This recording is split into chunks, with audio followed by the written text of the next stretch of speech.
All right, let's get right into it. We're going to talk about cutting people off. And look, I don't mean as some kind of failure or because you're a cold person. We're talking about it as a powerful and honestly a really misunderstood act of self preservation. This isn't about being lonely. For a lot of us, it's about finally finding some peace. You know this moment, right? We have all been there. Your phone buzzes, that name flashes on the screen, and just every part of you says, nope, not today. You put the phone down, and right there, in that one little action, something really big just changed. And the wildest part is what happens next. It's not this wave of guilt you might expect. It's calm, a quiet, surprising sense of relief. And if you've ever felt that, I need you to know that feeling isn't random. It's data. It's important information. So let's unpack that feeling. This is all about the shift, from the person you used to be to the person you had to become to protect your own energy. It's about that silence that you finally get when you stop answering the calls that were just draining you dry. Just think about it for a second. There was probably a time when you were the sponge. You were the go-to, the one who absorbed everyone else's drama, the one picking up the phone at 2 in the morning. But then, the shift happened. One day, you just didn't answer. And you know what? The world didn't end. In fact, your world finally got quiet. That wasn't weakness. That was an act of profound self-respect. And here's the thing that's so important to get. That shift probably wasn't some grand, thought-out decision. It was way deeper than that. It was your brain's ancient biological protective switch just kicking in. Let's look at the science here, because it's fascinating. So there's this thing called the polyvagal theory. The simple version is this.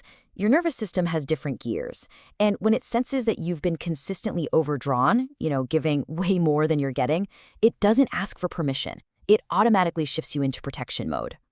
And that specific gear it shifts into, it's called the dorsal vagal response. Just think of it like your body's low power mode. Its one and only job is to conserve your energy, which is absolutely a finite resource. It's not a sign you're broken, it's a sign your body is incredibly smart, protecting what little you have left. But why does our body even know how to do this? Well, for a lot of us, it's a blueprint that was drawn way back in childhood. A psychologist named Murray Bowen actually called it an emotional cutoff. It's a pattern you pick up when you learn early on that getting close to people often comes with chaos or pain. You learn that being alone was often the safest place you could be. And that old program, well, it's still running. Okay, so this brings us to the absolute most important question in this whole conversation. Are you building a fortress or are you putting up a fence? Because there is a life or death difference between isolating yourself behind walls and strategically protecting yourself with healthy boundaries. And let's be super clear. The stakes here are really high. According to the CDC, prolonged social isolation, we're talking true, locked-away isolation, is a serious health risk. It can increase your risk of heart disease by a pretty staggering 29%. And it does not stop there. That same data shows it also increases the risk of a stroke by 32%. This is exactly why figuring out the difference between healthy solitude and harmful isolation isn't just an emotional nice-to-have, it's physically crucial. So here's the difference in a nutshell. Walls are built from fear. They're indiscriminate. They block everybody out, no exceptions. But boundaries are built from self-awareness. They're selective. They don't block access, they filter it. That is a sign of health, not a sign of damage. So I really want you to ask yourself this. When you created that distance with someone, did you feel fear and loss? Or did you feel peace and relief? Because that feeling of relief, that is not just some fleeting emotion. That is cold, hard data telling you that you just made a very healthy choice for your nervous system. And this brings us to another huge reframe. You know how people who are quick to cut others off can get labeled as paranoid or maybe too sensitive? Well, the science is starting to suggest something completely different, that maybe you're just more perceptive.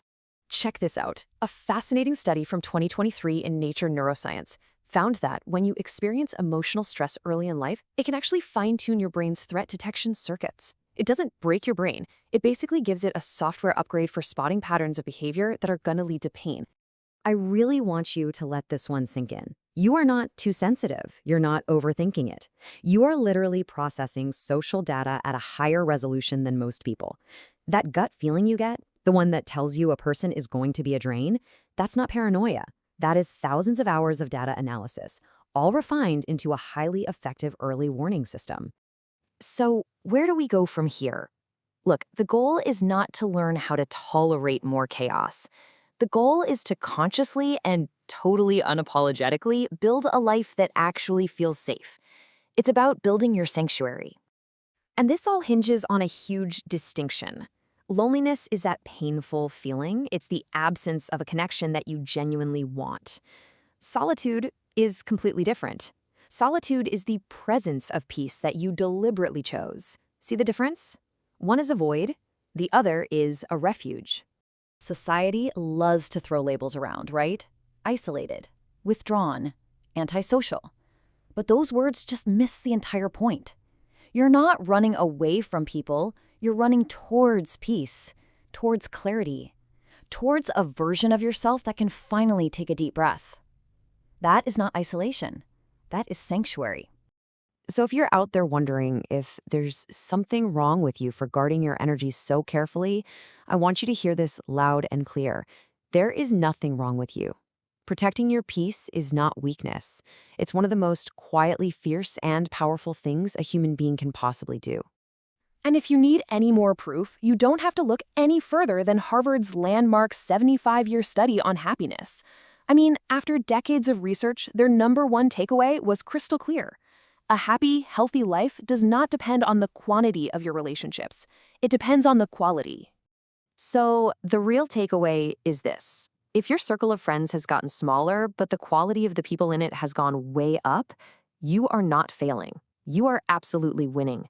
The goal was never a bigger circle. It was always a better one. A sanctuary, not a stage. And that peace you feel, that's a goal worth protecting.